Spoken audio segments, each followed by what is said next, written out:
모세의 어머니 요게벳은 아기를 나일강에 버려야 하는 위기가 왔을 때 그 어려움의 순간에 절망하지 않고 아기 모세를 강물에 띄우며 하나님의 일하심을 기다렸습니다.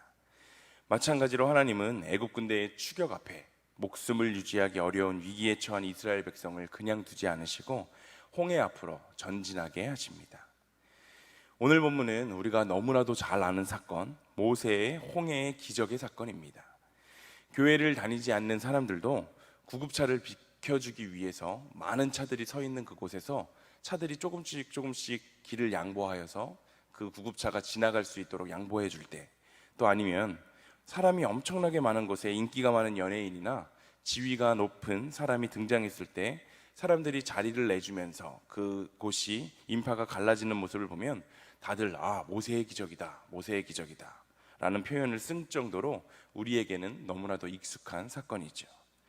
하나님께서는 홍해와 애굽 군대 사이에 진퇴양난의 위기에 처해 있는 이스라엘 백성들을 위해서 홍해를 가르심으로 그들이 바다를 마른 땅같이 건너게 하시고 뒤이어서 다시 물이 흐르게 하심으로 이스라엘을 쫓아오던 그 애굽 군대들이 바다 가운데 모두 수장시키는 그러한 놀라운 이적을 보여주셨습니다.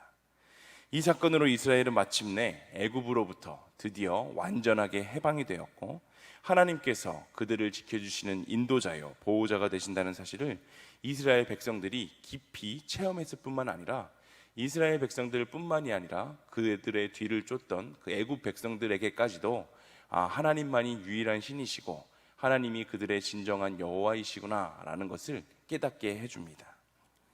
오늘 우리에게 주신 이 말씀을 통해 우리는 우리의 삶에도 끊임없이 찾아오는 크고 작은 위기 앞에 우리는 어떠한 믿음을 가져야 하는지 하나님이 주시는 영적인 깨달음을 얻으시는 시간이 되시기를 소망합니다. 본문 15절, 오늘 본문 15절을 함께 읽어보겠습니다. 여호와께서 모세에게 이르시되 너는 어찌하여 내게 부르짖느냐, 이스라엘 자손에게 명령하여 앞으로 나아가게 하고. 아멘. 하나님은 지금 이스라엘 자손에게 너는 어찌하여 내게 부르짖느냐, 앞으로 나아가라 라고 명하십니다. 이는 믿고 기도하였다면 더 이상 지체하지 말고 믿음으로 행동하라 라는 이런 말씀입니다. 모세는 하나님께서 이미 말씀을 해주셨기 때문에 분명하게 하나님께서 이스라엘 백성을 광야의 막다른 길로 인도해 오신 그러한 이유를 알고 있었고, 또 하나님께서 어떻게 영광을 받으실지도 어제 살펴보았던 본문 출애굽기 14장 1절에서 4절을 통해 이미 모세는 잘 알고 있었습니다. 그런데도 막상 바다를 갈라야 하는 그러한 결정적인 순간이 오자 모세는 머뭇거리고 기도만 하고 있었던 것입니다. 위기의 순간에 하나님께 열심히 기도하는 모습, 그 모습은 분명히 이상하거나 나쁜 모습은 절대로 아닙니다. 그러나 열심히 기도하였으면 이제는 하나님의 일하심을 기대하며 나의 삶으로, 나의 행동으로 실천에 옮겨야만 우리의 삶에 하나님께서 역사해 주실 수 있는 것입니다. 하나님께서는 행함이 없는 믿음은 믿음으로 여기시지 않습니다. 야고보서 2장 17절은 이렇게 이야기하는데요, 이와 같이 행함이 없는 믿음은 그 자체가 죽은 것이라. 아멘. 행함이 없는 믿음은 그 자체가 죽은 것이다 라고 지금 이야기합니다. 믿고 기도하였다면 우리는 행동해야 합니다. 모세가 지팡이를 들고 손을 내밀 때 홍해가 그때서야 갈라졌던 것처럼 믿고 행동하는 순간에 하나님의 역사가 일어나게 되는 것입니다. 느헤미야는 모두 부서져 버린 예루살렘과 그 남은 자들의 소식을 접하고 수일 동안 금식하며 기도하였지만 실제적인 하나님의 역사는 바사왕 아닥사스다에게 예루살렘의 재건을 청하는 구체적인 그 믿음을 행하였을 때 이루어졌습니다. 에스더는 유대인 전체가 완전히 멸절될 위기에 처하게 되자 수많은 유대인들이 금식하며 굵은 배를 입고 재에 누워 간절히 기도하게 되었지만 실제적인 하나님의 역사는 에스더가 죽으면 죽으리이다 라는 믿음의 결단을 하고 왕 앞에 나아갔을 때 그제서야 이루어지게 되었습니다. 이와 같이 하나님의 역사는 우리의 구체적인 믿음의 행동을 통해 이루어진다는 그 사실을 우리가 반드시 기억하였으면 좋겠습니다. 물론 진실되고 간절한 마음으로 드리는 기도는 그 무엇보다도 중요합니다. 하지만 오늘 말씀드리고자 하는 것은 단지 앉아서 기도만 하는 아무런 구체적인 행동을 하지 않는다면 결코 하나님께서는 우리의 삶에 역사해 주시지 못한다는 사실입니다. 그러므로 이제 우리는 믿음의 행동을 행해야 합니다. 날마다 골방에 갇혀 기도만 하며 살아가는 것이 아니라 열심히 기도하되 또한 하나님의 역사가 일어나야 할 그 현장에 직접 뛰어들어서 하나님께서 우리의 삶에 역사하시는 그 모습을 바라보아야 합니다. 기도와 행동은 두 날개라고 할 수 있습니다. 한쪽 날개만 아무리 열심히 흔든다고 해서 하늘을 날 수 있는 것이 아닙니다. 두 날개가 올바르게 움직여야만 저 높은 하늘을 훨훨 날아다닐 수 있는 것입니다. 우리는 잃어버린 어린 양 찾기 운동을 계속하여 기도하며 나아가고 있습니다. 오늘 말씀처럼 우리는 계속하여 열심히 진심을 다해 기도하며 나아가야겠지만 기도만 할 것이 아니라 먼저 나의 동역자에게 연락하고 손을 내밀어 하나님의 사랑을 전하는 섬김의 공동체가 되어야 하겠습니다. 하나님께 열심으로 부르짖어 기도할 뿐만 아니라 나의 삶에 하나님의 말씀을 실천하며 하나님의 사랑을 나의 삶으로 증거해내는 일신교회의 모든 성도님들 다 되시기를 소망합니다. 오늘 본문 15절 말씀을 한 번 더 읽어보겠습니다. 15절입니다. 여호와께서 모세에게 이르시되 너는 어찌하여 내게 부르짖느냐 이스라엘 자손에게 명령하여 앞으로 나아가게 하고. 아멘. 하나님은 모세에게 이스라엘 자손을 명하여 앞으로 나아가게 하라 라고 지금 명령하고 계십니다. 여기서 우리가 주목해 보아야 할 것은 하나님께서 홍해를 먼저 갈라놓으시고 이스라엘 자손들을 나가게 하신 것이 아니라 이스라엘 자손들을 먼저 앞으로 나가게 하시고 그 다음에 홍해를 가르셨다는 그 사실입니다. 하나님께서는 이스라엘 백성들이 눈앞에 보이는 것을 따라 행하는 것을 원하지 않으셨습니다. 이스라엘 자손들은 하나님께서 행하셨던 10번의 재앙뿐만이 아니라 그들이 그 출애굽하여서 광야에 나와 있을 때 구름 기둥과 불 기둥으로 하나님께서 자신들을 인도해 주시는 것도 목격을 했고, 그랬음에도 불구하고 자신들을 잡으러 오는 애굽의 군대 앞에서 너무나도 쉽게 하나님을 배반하고 모세를 원망하는 모습을 보여주었습니다. 이것은 눈에 보이는 것만 보고 믿는 믿음이 얼마나 헛된 것인가 라는 것을 잘 보여주는 대목입니다. 우리가 전도할 때에도 너무나도 많이 듣는 말이 있지 않습니까? 많은 사람이 하나님이 기적을 보여주시면 그 하나님을 믿어보겠다, 그때서야 하나님을 한번 믿어보겠다라고 이야기를 합니다. 그러나 우리가 믿는 하나님은 당신을 신뢰하는 사람에게, 당신을 이미 신뢰하고 믿는 사람에게 그의 권능을 베풀어 주시는 분이십니다. 하나님은 모세가 손을 내밀고 나서야 기적을 보여주셨습니다. 하나님은 겨자씨와 같이 보잘것없는 우리의 믿음일지라도 그 믿음을 활용하셔서, 그 믿음을 사용하셔서 당신의 섭리를 이루어 가시는 분이십니다. 하나님은 여호수아가 이끄는 그 이스라엘 백성이 가나안 땅에 들어갔을 때에도 동일하게 먼저 믿음을 요구하셨습니다. 하나님은 이스라엘 백성에게 요단강을 건너게 하시는데 그 요단 강물이 흘러 넘치는 것을 아시면서도 먼저 제사장들이 요단 강물에 발을 담그기를 명령하셨습니다. 그리하여 제사장들이 그 강물이 흘러 넘치는 곳에 담대하게 말씀에 순종하며 하나님만을 믿고 그 발을 담그었을 때 그제서야 흘러내리던 강물이 끊어지게 하셨고 온 백성이 그곳을 안전하게 지나갈 수 있도록 하셨습니다. 이처럼 믿음은 하나님이 당신의 백성에게 기대하시는 태도입니다. 눈앞에 보이는 것을 믿는 것, 그것은 너무나도 쉬운 일입니다. 크고 위대한 일들이 일어나는 것을 보면서 놀라고 감탄하는 일은 하나님을 믿지 않는 이 세상의 사람들도 너무나도 당연하게, 너무나도 쉽게 행할 수 있는 일입니다. 그러나 진짜 믿음, 하나님을 믿는 진짜 믿음은 눈에 보이지 않는 하나님의 그 살아계심과 그의 신실하심을 믿고 그 믿음을 따라 행동하는 것입니다. 눈에 보이지 않는 하나님을 믿는 것은 쉽지 않은 일입니다. 그럼에도 불구하고 우리는 하나님의 말씀을 믿음으로 그분의 역사를 기대하며 보이지 않는 하나님을 먼저 믿는 진짜 믿음, 참 믿음을 소유해야 합니다. 그러므로 우리는 우리의 이성이나 경험, 능력을 믿기보다 하나님의 말씀을 가장 우선적으로 신뢰하고 그 말씀에 순종하는 삶을 살아야 합니다.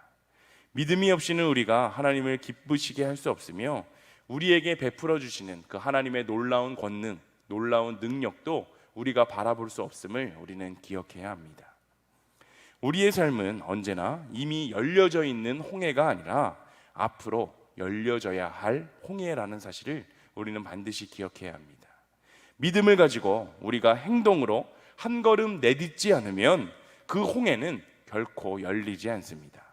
그러므로 우리는 항상 말씀에 의지하여 이루어질 것을 믿고 하나님께서 우리의 삶에 함께 해주실 것을 믿고 아무런 징조도 보이지 않더라도 믿음의 행동을 끝까지 꾸준하게 행할 수 있어야 합니다. 열왕기하 5장에 등장하는 아람 나라의 나아만 장군은 겉모습은 매우 화려하고 크고 용감한 용사였지만 그는 나병으로 인하여 고통받고 있었습니다. 그런 그가 하나님의 종이었던 엘리사를 찾아가 나병에서 벗어나고자 할 때 엘리사는 요단강에 가서 7번 씻으라 라고 말했습니다. 당시 아람이라는 나라는 이스라엘과는 비교도 할 수 없는 굉장한 대국이었고 또 그 큰 용사였던 나아만이 엘리사를 찾아갔을 때 그 엘리사가 직접 영접을 하여 안수라도 해줄 줄 알았으나 그는 영접도 하지 않고 안수도 하지 않고 그저 다른 사람을 통해서 요단강에 가서 7번 몸을 씻으라 말을 전하도록 했습니다. 나아만은 굉장히 기분이 나빴지만 결국 그 말에 순종하였습니다. 그런데 그의 순종이 더욱더 특별할 수 있었던 그 이유는 포기하지 않는 인내, 그의 순종에는 포기하지 않는 인내가 있었다는 사실입니다. 간단한 순종은 누구나 할 수 있습니다. 그러나 변화되지 않는 상황 속에서 계속하여 순종하는 것, 변화되지 않는 상황 속에서 내가 뭔가를 순종하고 있는데 그 상황이 하나도 변하지 않는 것 같은 그 상황 속에서도 끝까지 포기하지 않고 순종하는 것은 너무나도 어려운 일입니다. 우리의 눈에 아무런 징조가 보이지 않는데 끝까지 믿음의 행동을 한다는 것, 그것은 너무나도 어려운 일입니다. 그가 첫 번째 요단강에서 몸을 씻고 또 두 번째 몸을 씻고 세 번째 몸을 씻었을 때 자기의 피부에 조금씩이라도 뭔가 변화가 일어나야 되지 않았겠습니까? 그런데 우리의 상식적으로 분명히 그렇습니다. 그런데 4번, 5번, 심지어 6번까지도 요단강에 들어가 몸을 씻었지만 나아만 장군의 몸에는 그 어떠한 변화도 일어나지 않았습니다. 그럴 때 나아만은 절망하고 낙심하며 오히려 짜증을 내고 그냥 포기해버릴 수도 있었을 것입니다. 하지만 그는 결국 하나님의 종이었던 엘리사의 명령대로 7번째 요단강에서 몸을 씻었을 때 그의 살이 어린아이와 같이 살까지 깨끗해졌다라고 성경은 이야기합니다. 그렇습니다. 내가 믿는 나의 하나님은 그 약속하신 것을 반드시 이루어 주시는 분이심을 우리는 기억하며 나아가야 합니다. 나의 삶에 어떠한 막힌 홍해가 찾아올지라도 그 막힌 문, 그 막힌 홍해를 열어주시는 분은 하나님이시다라는 것을 확신하며 나아가는 우리가 되었으면 좋겠습니다. 우리를 너무나도 사랑하시는 하나님은 당신이 모든 것을 이미 다 해주실 수 있고 이 세상에 못하실 것이 없는 분이시지만 그럼에도 불구하고 나의 삶에 어려움이 찾아왔을 때 우리의 믿음의 실천, 그 믿음의 행동을 보이는 것을 요구하는 분이심을 기억하시며 나의 믿음을 통해 한 걸음 내딛어서 하나님의 놀라운 축복을 경험하는 우리 모두가 되기를 소망합니다. 이 시간 모세의 믿음을 다시 한번 주목해 보겠습니다. 이스라엘 백성은 애굽 군인들과 홍해 사이에서 두려움과 절망 가운데 꼼짝도 할 수 없었고 또 그들에게는 임박한 죽음의 공포가 덮쳤습니다. 이러한 모습은 인간이라면 누구나 경험하는 연약함이기도 합니다. 무리를 걷던 베드로 역시 예수님이 앞에 계심에도 불구하고 큰 바람이 불어오자 믿음을 잃고 그 물에 빠지게 되었습니다. 공포 속에 떨던 이스라엘 백성은 모세가 명령을 내린 후에야 그제서야 그 홍해바다 앞으로 걸어갈 수 있었습니다. 그런데 같은 장소에서 동일한 위기에 처했었던 그 모세는 다른 이스라엘 백성들과 같이 두려움에 떨었던 것이 아니라 가장 앞장서서 백성을 돕는 일을 할 수 있었는데 과연 무엇 때문에 모세가 이러한 과감하고 멋있는 행동을 할 수 있었을까요? 그에게도 눈앞에서 달려오는 애굽 군인들과 그의 앞을 가로막는 홍해는 그의 마음을 낙심시키기에 충분한 조건이었습니다. 그러나 모세는 주위의 환경과 그 상황을, 그에게 닥쳐 있는 상황을 바라본 것이 아니라 오직 하나님이 들려주셨던 그 말씀에만 집중하고 그것만 붙들고 나아갔습니다. 그는 눈앞에 펼쳐진 상황에 집중하지 않고 눈을 들어서 하나님을 바라보았고 그분의 음성에 귀를 기울였습니다. 그런 모세의 믿음을 통해 하나님은 바다를 갈라지게 하셨고 이스라엘 백성이 그곳으로 전진할 수 있게 하셨습니다. 모세가 하나님의 말씀에 귀를 기울이자 하나님의 말씀이 그에게 임했습니다. 하나님은 말씀에 주의를 기울이는 모세를 만나 주셨고 그를 통하여 그 하나님의 백성을 인도해내셨습니다.